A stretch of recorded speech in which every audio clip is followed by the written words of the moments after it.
அவன் சிக்கன் அவனே கொண்டு வருவாங்க. பிச்சு பிடி சிக்கன் அவனே கொண்டு வருவாங்க. வாங்க ரசம் எந்த ரசம் வந்தா வாங்கடா. இப்ப யாரு பதில் சொல்றது? செத்து யாரு பதில் சொல்லுவா? நினைச்சு பாருங்க. அஞ்சு கொண்டு 3 போச்சு. யாரு வாப்பா? ஊர்ல காட்ட கட்டி முஞ்சிட்டு போய் ஓட்டி போய் திருடங்க வந்து பதில் சொல்றாங்க. வீடியோ எடுங்க. ஒரு குழந்தை சாச்சு இந்த வீடியோ வந்து ரஷ்யா ஆயிட்டு நடக்குது. வீடியோக்காரங்களுக்கு எத்தனை பேர் செத்து போயிட்டாங்க ஹாஸ்பிடல் சார் இங்க இந்த 6 மாசம் இருக்கு. இதுல ஒரு நல்ல மீட்டிங் போட்டு நல்ல பகல போட்டு நொட்டி இல்ல அத நீட் நடந்துச்சு. அதுல கவனம் வச்சு நீ கொடுமை நடந்து ரோட் சப்போர்ட் ஹீட் ஆகும். எல்லா கட்சியிலும் வந்து நொட்டி போய் எத்த சாவுட் இளைஞரணி கொண்டாரணி இருக்கு.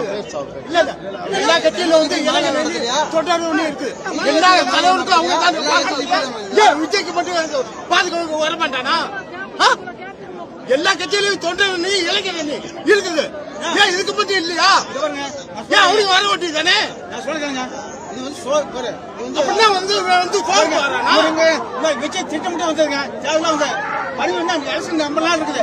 அவர் என்ன பொறுமையா வந்து ஒரு இடம் நல்ல இடத்துல ஏடிஎம்கேல இருக்காங்க. எல்லா கட்சியிலும் இருக்கு. பொறுமையா வந்து இன்னொரு 3 மாசம் டைம் வாங்கி நல்ல இடத்த பிடிச்சு வாங்க சார் அப்படி கொடுக்கலாம். என்ன சார் பண்றோம்? ஏன் சார் பண்றோம்?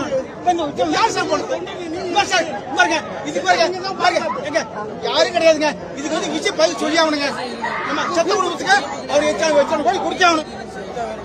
ஆமா குடும்பத்துக்கு ஒரு கோடி கொடுத்தாலும் காசு காசு